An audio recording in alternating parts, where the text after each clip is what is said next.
আসসালামু আলাইকুম ভাই। ওয়ালাইকুম আসসালাম। ভাই আমার এই ফোনটা অন হইতাছে না, একটু দেন তো ঠিক করা যাবে কিনা। হ্যাঁ, এটা ঠিক করা যাবো, চালু করে দেওয়া যাবো, সমস্যা নাই। কত লাগবো ভাই? এটা একদম 7,200 টাকা খরচ পড়বো। ভাই 7,200 হলে বেশি হয়ে যাবে, একটু কম টমা না? কম হইব না ভাই, এটার পিছনে অনেক খাটাখাটি করে এটা চালু করতে হইব। আচ্ছা ভাই 6,000 টাকা রাখেন। আর 500 টাকা বাড়া দিন, 6,500 টাকা দিন। হ্যাঁ, আচ্ছা ঠিক আছে, তা আপনি ঠিক করেন। আধা ঘন্টা ঘুরায় আমি ঠিক করে রাখতেছি। হ্যাঁ, ঠিক আছে তে।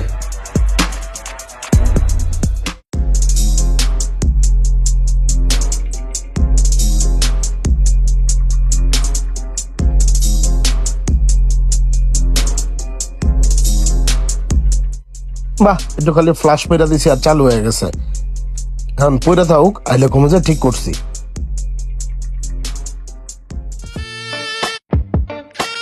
ভাই আমার মোবাইলটা কি হয়েছে? হ্যাঁ, ঠিক করে রাখছি তো।